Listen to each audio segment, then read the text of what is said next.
Have you ever said no to a plan and then felt relief instead of regret? A dinner invite, a gathering, a room full of people, and instead of excitement, you felt your energy drop before you even got there.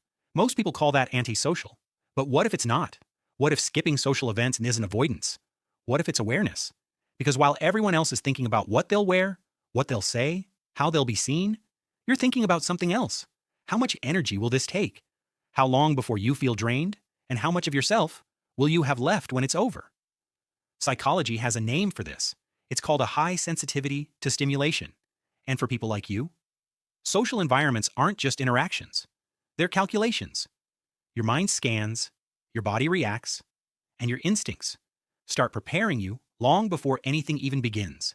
So when you say no, it's not because you can't go, it's because you already understand the cost. Somewhere along the way, you realized something most people ignore. Not every invitation is an opportunity. Some are obligations in disguise. So you became selective. Not rude, not distant, just intentional.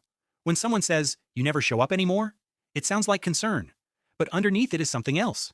They're really asking, why don't you participate the way we do? And the answer is simple. You don't need to. Psychologists link this to something called self-concept clarity. It means you already know who you are without needing constant social reinforcement. Most people use social events like validation loops. They show up, they perform, they leave with a temporary sense of belonging. But you don't chase that feeling. You don't need a crowd to feel complete. And that's why silence feels better than noise. Not because you hate people, but because you understand yourself. There's another layer to this, and most people never see it. There are two types of self-esteem: fragile self-esteem and secure self-esteem. Fragile self-esteem needs constant interaction, attention, approval, inclusion. But secure self-esteem stays steady, even when you're alone. So skipping events doesn't make you insecure. In many cases, it means the opposite.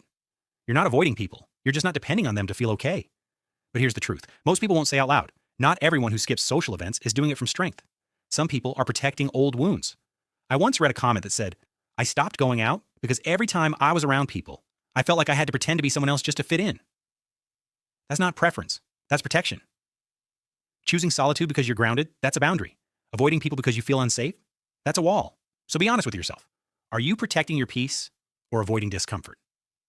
Because the answer changes everything. For many people, this pattern didn't start recently. It started early. Psychologist Carl Rogers believed that the way we experience acceptance in childhood shapes how comfortable we feel being seen. If you grew up in an environment where you were constantly evaluated, judged, compared, expected to perform, you learn something very quickly. Being visible comes with pressure, so you adapt. You become more private, more selective, more aware of where your energy goes, and over time, you stop seeking spaces where you feel like you have to perform. At the same time, there's something else happening. In 1954, psychologist Leon Festinger introduced social comparison theory, the idea that we constantly measure ourselves against others, and social environments amplify that instinct. Who's more confident? Who's more liked? Who belongs? For most people, it's exhausting. But you stepped back. You stopped playing a game you never agreed to. And research now shows that reducing unnecessary social exposure can significantly improve mental clarity and emotional stability. So no, you're not missing out. You're choosing differently. And that difference matters more than people think. So here's something you probably needed to hear. You don't have to say yes to be accepted.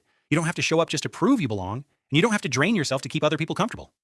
In a world that constantly pulls you outward, you chose to protect what's inside. Not because you're distant, but because you understand your limits.